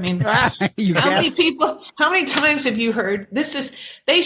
People should go out there, because everybody's doing now their final, swan song. They should put it at the beginning before the tour. They should say, no, this time we really mean it. The final tour of blah, blah, blah. Yep. Yep. But they're going everywhere, and I've seen some of the footage and photos and stuff, and it's like unbelievable. The size of the audiences and popularity, it's bigger than it's ever been. And how many bands can do that or say that, It's true.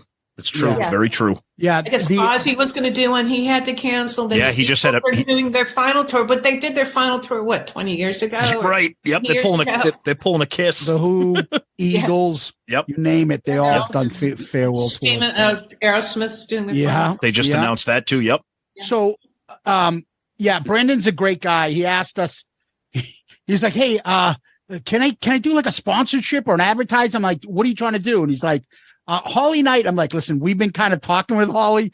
It's fine. We'll just read it for you. And he gave us this thing to read. So we read it the last couple of weeks, and we have a few of our listeners that are in the area that have already stated they're going to come down and see. They're going to be there. Yep. Awesome. So I'll make sure. They said they would wear a Shout It Out Loudcast t-shirt. So they want to make sure they get a photo with you, because we'll put it up on the website and stuff. That would be fantastic. Yeah. One thing I want to bring up to you though, and I Tom knows this expression that I've said. If someone said, who do you trust to write a song that you would love? I would always say Paul Stanley. I guarantee you, because I love Kiss so much that I can understand. He writes the catchiest hooks, the catchiest chorus, those earworms that stay with you, that get you to hum them and sing them, like the Turn on the Nights or the Hide Your Hearts, and you get those choruses going. There's something about what Paul does, more so than Gene, that has those catchy hooks in choruses. It may be simple, but it's fun. Mm-hmm. It makes you feel good. You don't have to overanalyze it. It's there for fun. And I think that's those Kiss lyrics. I know we laugh at sometimes they're really stupid, but sometimes that simple hooky song that stays with you is better than that, I don't know, poetry one that somebody wrote that's so brilliant that no one understands. Yeah. Rock and roll. Rock and roll. That's right. It's not supposed to be nice and tidy and neat and, And I think Paul does it better than anybody. For me, it works because he's that amazing. So, Tom, I'll leave the last one with you. Yeah, no, I think we could talk to you forever, but we want people to buy the book. We want people to read the book. The book is I Am the Warrior, My Crazy Life Writing the Hits, Rocking the MTV 80s. Holly has told you just a tip of the iceberg of these stories. The book is spectacular. Her career is even more spectacular. Buy the book. And if you're in the area of Tempe, go see Holly, go see our buddy, go visit his bookstore. Holly Knight, you're the best. Thank you so much for spending all this time with us, talking your book and, of course, talking Kiss. Thank you. Oh, you're so welcome. I just wanted to say a few things. I am going Please do some East Coast book signings, too. I'm doing one at Bookends in New Jersey, which is a really cool rock and roll place. They have a lot of rock and roll writers come to do something there, and I'll do New York. And I also did an audiobook, which I narrated. And what's cool excellent. Is that it has original demos that have never been released before, snippets of like The Best, The Warrior. Oh, nice. Touch, Invincible, Love's Battlefield. So it's got that, which is kind of cool. I also wanted to say that I was very lucky because Tina Turner wrote the foreword to it. And yes. My goodness. Yeah. Because we had a really special, she actually cut 9 of my songs. That's amazing. I know. And so that was just a nice way for me to sort of, with everything that's happened in the last few months and everything. Yeah. It's more special to me now than ever. Of course. And, you know what? There's so many things going on in the world that rock and roll and music, it's all good fun. And I think that, sometimes if fans are offended by something I say or whatever, it's like we all need to just have a light touch and laugh at each other and ourselves. I mean, it's really, when you think of the serious things in life, this is my life. I love it. I love what I do. I've been very lucky, because, I would have done it for free, but as it turned out, I didn't have to, as I said. In the book. Right. Yep. Just to sort of have nice debates without getting all ape shit and everything. Sure.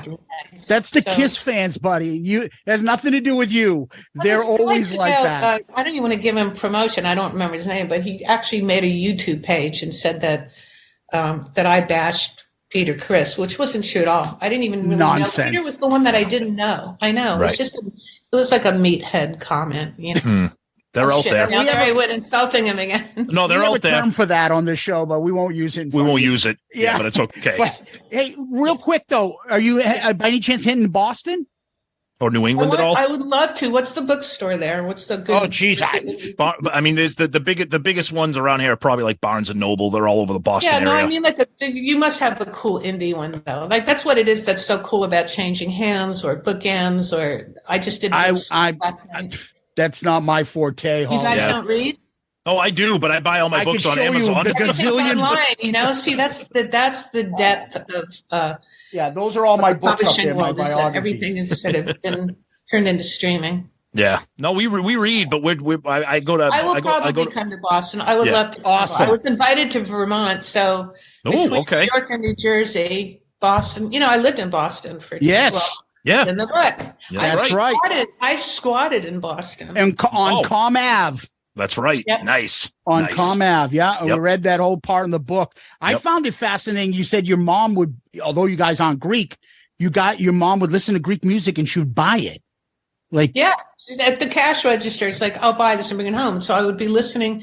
I just love music from all around the world because it kind of puts me in the mood. Like lately, all I listen to is cafe French music in the house. Like I don't listen to rock and so I feel like I'm in Paris, so Greek music. I think I got that from growing up, Japanese music, gypsy music, Stephen Frehley, and yeah. Well, you learn music from everywhere.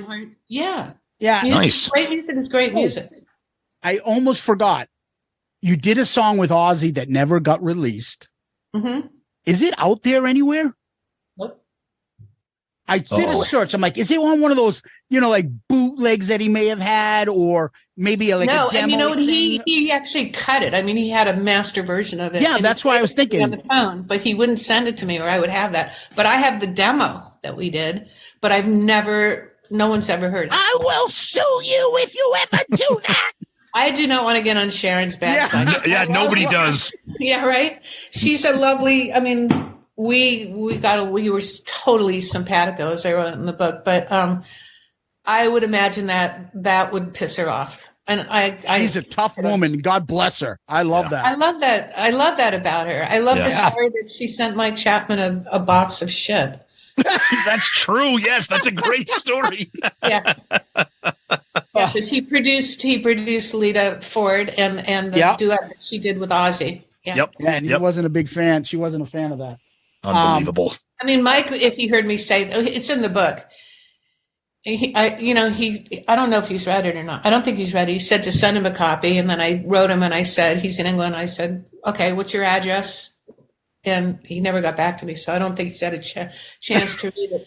I would really like to know what he thinks, or the guys from KISS. Actually, you know what happened? I told Paul about the book when it was coming out a few months ago, and so he knew about the book, and I thought he'd say, well, send it to me or something, and I didn't hear from him. And then he calls me up like a few months ago, and he said, Tommy Thayer was sitting there reading your book, and he said, it's out and it's doing well. And you didn't tell me that you were putting out a book. Oh, geez. I was like, yeah, I did. He said, well, I need a copy. So that's when we had lunch and I gave him a copy. So I don't know if he's read it. I asked him if he read it, and he's pretty busy, but he said he read some of it and that he said it was great. Nice. Well, I think everybody in your book in the KISS world came off looking good. I don't think there's anything negative. I think you were honest about everything. All the members, everybody that you interact, I think is pretty honest. You got along with them all. You're still friends with them all. You have they come across as fun, lovable guys. Paul, they are. I mean, Paul, does too. They can be assholes, but so can I. Everybody can be an asshole, That's that's a statement right there, because it's 100% right. Yeah, you're acting like an asshole. You're not an asshole, but you're acting like one. But when you're really friends with someone, isn't it true that you can say you're acting like an asshole? Yes. And then maybe you don't talk for a while, and then you're best friends again. If they're really worth keeping, that's what makes the friendship stronger. Not that we never fight. That's superficial. That's not life, Yes. And you're great about that in your book, that you'll say, like, I had this, and it kind of left a little bit. But next time I saw them, all the stories seemed to be that way, that you picked up like nothing was wrong. Bon and it's a happy Jovi. ending. Yeah, even with Bon Jovi. Oh, yeah. Oh, I love John Bon Jovi. So I'm reading this. I'm the pool story. Yeah. And I'm like, come on, John, you got to say something. But all I've heard about him, he is super nice, super but a work guy, serious about shit. And it seems like he's all those things, but he's too serious sometimes. Yeah, and that your book proves that. Yes, I'm sort of like, come on, can you loosen up a little bit, man? This was back in the 80s, and I haven't done any drugs probably since then. No, 1990s. But it was the music business. I was, it was saturating itself around me, but it's funny. But he never did any drugs. Neither did Paul or Gene. Right. They never touched any. So straight. They're so straight. And their thinking isn't so straight, but as far as their habits and stuff, I was the bad girl. I was the one that couldn't. But you kept it under control, though. Ace was another story. Oh, please don't get us going about Ace. That's a whole other. Oh my God. Honestly, when I said in the book, this is one of my greatest rock and roll memories. Honestly, was when he would come to pick Anton and I up to go out and party or whatever, he'd show up in the stretch limo. This dark window would come down. This hand would appear with a bottle of Dom Perignon in a paper bag or something. The fingers all encrusted with huge diamond rings. One said Ace or skulls. And then I heard this laugh. He's known, I don't know if you've ever heard his laugh, but we have. insane. Oh, yes. It's just so ridiculous. It's like the Joker. Yes. And I just remember then thinking, this is rock and roll. This is quintessential rock and roll. This is Spinal Tap. This is everything. And I loved it. You know, I miss that. I think everybody does. Hey, Holly, jump in the That's why Spinal Tap is so funny, too. Of because course. It's so accurate. In fact, I think I went to see Spinal Tap. I did. I went to see it with Paul. Oh, wow. Interesting. I wonder if he was like screaming. I didn't think he thought it was that funny, though. Yeah, a lot of it probably hit home. Exactly. Yep. I even things in there, like that thing where they would sort of put their fists into like the middle and say rock and roll, let's go, and then they couldn't find the front of the stage. That's actually happened to me. Oh yeah, they keep running down the hallway and they can't find where they're going. Yeah, yeah. Any funny other Ace stories you might have? We love Ace stories. Yeah, tell me a story about something I did, Holly. I don't remember much these days. No, I have nice stories, but no, I got to know his wife, and I was there the day that Monique, his daughter, was born. Oh, wow. Okay. And then, like, years later, I went to see a KISS concert, and there was this girl standing next to me. You know, we were sort of in an area where we got the ticket, so we're all sort of together. Yeah, comped. And this beautiful woman, I was just looking at her like, wow, she's really pretty. She got her world all ahead of her. And then I heard her say something about dad, and I looked at her like, I said, is your name Monique? And she said, yes, that's my dad up there. And I was just like, wow, time just, whenever you see kids that were little kids, and then all of a sudden they're adults, that hits you harder than anything. I mean, I don't know if you have kids. Yes, we do. We do. Yep. Right there. Yeah. Yep. I got two sons. Yeah. Yeah. Yep. Boys. I raised two boys. Mm-hmm. But yeah, it was just, you know, you look at all those guys and they all have kids now and everything. It's just so much more. I mean, if you don't sort of at some point become somewhat responsible and do the things that humans do, like having kids or if not having kids, having family, if you don't ever really sort of at some point grow up a little bit, it's kind of like silly, you know? Mm-hmm. Mm-hmm. Yep. Yep. You can't live and die by the cross of rock and roll forever. Oof, well said. Wow. Holly, the book, I Am the Warrior. By the way, The Warrior is my favorite song of yours. That's just my opinion. Really? Oh, Scandal. That song's something cool. Yes, please. Okay, so I did an in-store event last night at Book Soup. Yeah, yep. And I was getting ready to go down, and I got in my car, turned on the radio, and The Warrior was playing. And it was at the chorus part, and it's like, victory is when I'm going, this is a sign, you know? Yep. This is a sign that I can smile and feel good about what's going on in my life. This was nice. But it's funny you said that earlier. Like all these wonderful songs you wrote, like the videos are all like fucked up. Oh yeah, because it's the 80s. Because the video to The Warrior was just so stupid. Yeah, like, it's the 80s. I mean, she's a beautiful woman. Yeah, and she was beautiful in that era. And they made her dress like a geisha girl. I don't know what the hell that was. She hates it too. I would have liked to have seen her in like just a t-shirt and ripped jeans and. I think we all would have. Yeah. Right? And just ripped shirt too. What was so great about it? Yeah, I didn't understand why. You know, I don't know. That had Benatar's. It was the videos. Remember when they did Never and stuff? It was just all so fluffy and frilly. Oh yes. Or that Animotion. What's the band called again? Yeah, Obsession. Animotion. That was fucked up too. I know. The 80s. Like, why are they serving hors d'oeuvres? Guys should be in a corner shooting up and doing drugs. You know. But the music is there, and they're all written by this great songwriter, Holly Knight. I'm not condoning shooting up, but you know what I'm saying. Of course. I will say one final thing. Yes. Okay. It's not a dedication, but it's like sometimes you'll see in a book, you'll see like a phrase or a quote. And I think this one just really, I love it. I think it captures me. And it's like, you can't feed me to the wolves. They come when I call. I think that's kind of how I felt like just navigating through the man cave and the music business. I have a wolf, actually, which is my dog Electra. She's left the room. But yeah, and it has a sword too, you know. Nice. It's very empowering. The whole book, Agreed. your story. It's a great story for young girls to listen to, read, to see what you had to go through and all your triumphs, because this is a feel-good story. And it's Totally. It's a love letter to the 80s and the craziness before everything got all dark. I keep saying like that's it, but I have more thought. It's amazing though that this book ends. It's funny because you talk about MTV and then you're like just about like your music stuff and the songs you wrote for. And then you're like, and then it became the 90s. And then something called alternative rock took over and grunge. And then the rock stars that you wrote for, like it's a whole new era. Yep. And in addition to that, there goes MTV. The music in MTV is gone. That's and right. Grunge is here, and the rock stars are kind of like out of fashion. And it's now like, hey, I dress like more of a bum than you, and that's the start. It's funny, and that's how this book is.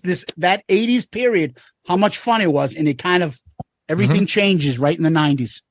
Yeah, absolutely. And it was like, that's when I wrote my biggest song too. Like it just really capped it off. Yeah. Like the best is bigger now than it ever was back then. You know? Oh yeah. Yep. I mean, they used it on the Super Bowl. Mm-hmm. It was licensed for that. It was in the Macy's Day Parade this year or not parade, the fireworks, you know. Yep. For the Tina Turner tribute. It's been in Joe Biden's victory speech. Mm-hmm. It's a really cool on my website. That was Biden's victory speech, really? Wow. Well, yeah, not the when he was inaugurated, but when he won the victory, yeah, it's in. Oh, wow!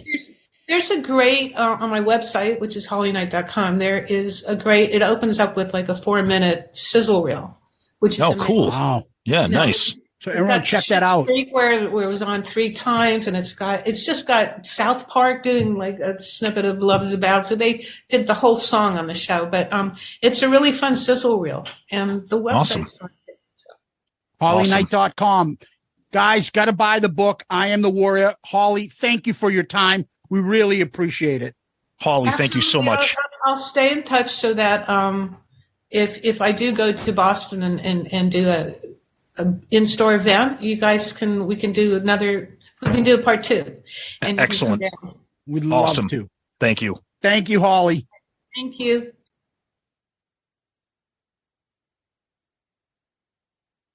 All right, that was Holly Knight. Fantastic interview, of course. No surprises there. She cuts right to the chase, doesn't sugarcoat anything, just like us. Talking about some great stuff involving Kiss, involving Pat Benatar. Just really great stuff. I really liked talking to her about Hide Your Heart and how she kind of was a fan of the Ace version and kind of giving him some kudos on that version and just in general. And, really, I love talking to guests like this, just the ultimate insider in the music business. And she was so gracious in such a great interview. I was just like, wow, she is a legend. Yep. Not just in Kiss world, in the music world. Oh yeah. All the hits and these songs. I mean, I could just run them off. Yep. And be like, oh, what about this? What about this? I wanted to kind of keep it Kiss-centric for my questions, but I did have a lot of stuff that I wanted to get to. And she's worked with, you name it, Daryl Hall, Ozzy Osbourne, Tina Turner, of course. It's just a ton of people. And our returning champs, Kiss. And she's written a couple songs with the guys, knows them well enough. Was gracious enough to talk to us about all the details about her interactions with Kiss, whether it means her coming on Unmasked or her coming on to write the last couple songs from Psycho Circus and 2 of Tom's favorites. Yes. And there Go was ahead. nothing better than when she wait, what did you say? Wait, what did you say? There's nothing better than when she laughed at Tom talking about, I really love, what was it? I Pledge Allegiance. I Pledge Allegiance. Yeah, they ripped my song off. Remember, Ace was complaining. Yeah. Ripped my song off, The Pursuit of Rock and Roll. Yeah, what did Holly say, though? When I'm like, I love Raise Your Glasses and I Pledge Allegiance. I think she said it's fucking silly or no, stupid. she goes, that song's embarrassing. but they're meatheads, so yeah, that's all right. I love her. Just no flies on her. It was just what a fantastic interview. And to get an insider in the business and in her story of Unmasked and what she thinks of the album and her honesty, that's the thing I love. Even though she's part of this and has written these songs, she's like, yeah, that's kind of embarrassing. Yeah, I'm not a big fan of that album. Yeah, you know what? I don't like what Pat Benatar really did with Love is a Battlefield. It's not what I expected. Just fantastic stuff. Really, really happy to have her on the show. Yeah, and she is another songwriter we've had on. We had Adam Mitchell on. Love hearing about what it was like and who they wrote with and the behind the scenes stuff, and hearing about her talking about this one, you get a third when I wrote this. Yep. And then the way it got presented. So what do you think you should get? Should you get? She's like, fuck yeah, I should get it. Yep. And it was just amazing to hear these things about these great songs and her input in it. And we'll have her back. She's awesome. Oh yeah. She's now a friend of the show. Yep. And we wish her nothing but the best. I'm telling you guys, I'm major ADHD, if you guys can't tell. And this is one of the few books that I was able to read all the way through. That's awesome. Every chapter is nice and easy and fun, and you learn something. It's not about her talking that she met some violin instructor and you're like, right.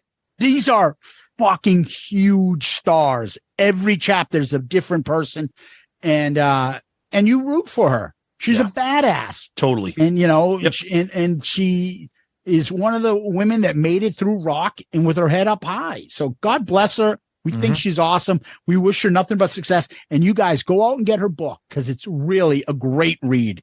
You guys will love it. Yeah, especially if you're the same generation as us, talks about all the 80s, the MTV stuff. It's just great stuff. Yep. Yeah. Well, Tom, what we do next is we go to question of the week. You got one? All right, so our question this week comes from our buddy Tony from Restrained. Oh, what does he want? I'm telling you, Tony, we can get Tony away from the dark side, also known as the also known as the Poonie side. So what is it that we say about Tony? Yeah, he's great when he's not around Sonny. Exactly right. We can continue working on this. He says, what's up, gents? I have a what if question for you. What if in 1978, instead of releasing 4 solo albums, KISS released 2 team-up records? So instead of each member recording their own solo album, 2 members would team up on a record. Which team-ups would you have liked to have seen? For me, I would have liked Paul with Peter and Gene with Ace. I think Peter could have helped Paul by singing the ballad-type songs like Hold Me, Touch Me, as his voice could sell it better than Paul. Ace could help keep Gene a little more focused on the rock stuff, and Gene could help Ace in the vocals department. Those are my thoughts. Love to know what you guys think. That's actually a really good, I love good questions. Thoughtful, provocative questions. You sure that's from Tony? He is a thoughtful, hard rock guitarist musician from Restrained. With a Y. Yeah, he's got a lot of videos out there lately, I've been noticing. Some Restrained videos he's doing. So good for him. So follow him. I know we give him shit every once in a while, but go listen to Tony him. And Restrained. Go to Restrained. Go get a couple of their new albums. Go to him. Yep. And send him around and listen to him and help a brother out, would you, Tony? If you got a couple bucks, maybe give me a couple of your demos. Anyway, if I had a pair, so are you saying pairing them up, meaning Peter's solo and Paul's solo together, and then no, forget no. So instead of making 4 individual records, they're going to pair up, and this pair is going to make an album, and this pair. Okay, so we don't know what the outcome is. No, he's saying he liked Paul and Peter and Gene and Ace. See, the thing is, it's funny because I don't think there's anything of Paul and Ace singing. There is Ace and Gene, It's My Life. Yep. Peter has done things like with Paul, Black Diamond, and with Gene with Nothing to Lose. So I think Peter can go with either one of them. I think so too. All right. I don't see how, you may be right. I don't see how Ace and Paul help each other at all. Nope. But I think Ace and Gene might have a good give and take. And then Paul and Peter, we know they can do something great. Yeah, I think Tony said it perfectly. You can't have Peter and Gene do a record because that would not make sense musically because of their individual backgrounds don't gel. Well, that's not true. They come up with nothing to lose together. No. I know, but I'm saying I just think their backgrounds are not quote unquote rock enough to give the fans what they want. You know what I mean? So, and obviously you're not going to have Paul and Gene because that would be like a Kiss record. And like you said, I don't think you're going to have Ace and Paul. So I think the best blending is what Tony said is Peter with Paul and Ace with Gene. I think that would have been great. Yeah, the only thing I would think of is I think Peter can go with either one of them. I think a great matchup would have been. I mean, but this also would have resulted in Paul and Gene if you threw Ace and Peter together. That'd be the worst fucking album. Exact. That's my point. Can you imagine the fucking lyrics on that? There's nothing better than Snowblind.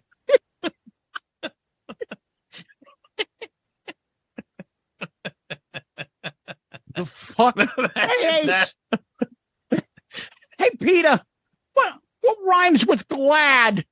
I don't know, fuckle, like sad? Perfect. Let's make a song from that. Here's a riff. Okay, let's fucking try it out. Dude, those lyrics and songs would be horrendous. Paul could like craft a catchy song and have Peter sing it. I agree. See, The thing is though, like I think Peter's voice can go with anybody because he can make a good song just because of his voice and that rap. Yeah. So if I had to guess, because I can't see Ace and Paul together. No way. Then again, now that I think about it, they did do something together. That horrendous cover on Origins. What was that? That Fire and Water. Yeah. Fucking terrible song.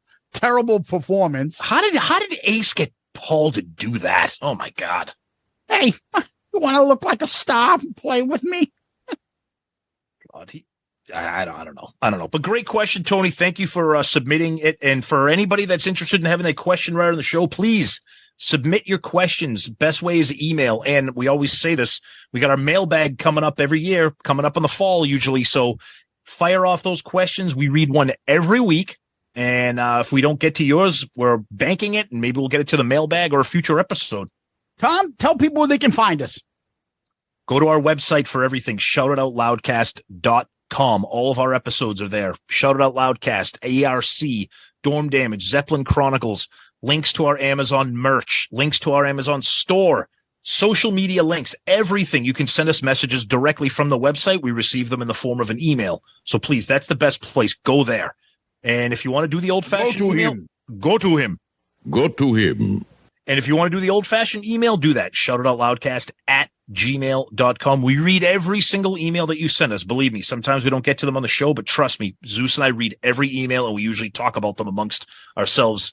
And if we can't get to them on the show, we apologize for that, but your emails do not go to waste. We read them. And, of course, our social media, Twitter, Facebook, Instagram, YouTube, and Threads. Yes, because we're cool, kids. We're hip. We're on Threads now. Woo! I don't know what the fuck that is, but go ahead. And, of course, a huge shout-out to our Patreon family, which we absolutely adore, with a special shout-out this week to our 3 new family members, Mark, Freddie, and John. You guys rock. And we always like to say that we are a proud member of the Pantheon Podcast Network of shows. Yeah, I always like to tell people they can DM us on Twitter, Facebook, Instagram. Subscribe to our YouTube channel. That is always growing, and the feedback on that is fan-fucking-tastic. I gotta be honest with you. Yep. And give us one of those 5-star child reviews. Those are a great help to us. When you do give us a 5-star child review, we always read it on the air and give a shout out. So go to Apple Podcast. Make sure you hit 5, not 1, and give us one of those great reviews. It's a big help to us. Yep. And, just like we talk about, Patreon's a big help. Giving us a 5-star child review is a big help. Go to our Amazon store, go into merch, go to shoutitoutloudcast.com. Go to him. I was just going to say that. Go to him. All those things are a great way to help the show. And finally, we always like to say you can email us at shoutitoutloudcast@gmail.com, shoutitoutloudcast@gmail.com, and go to our website, shoutitoutloudcast.com, shoutitoutloudcast.com.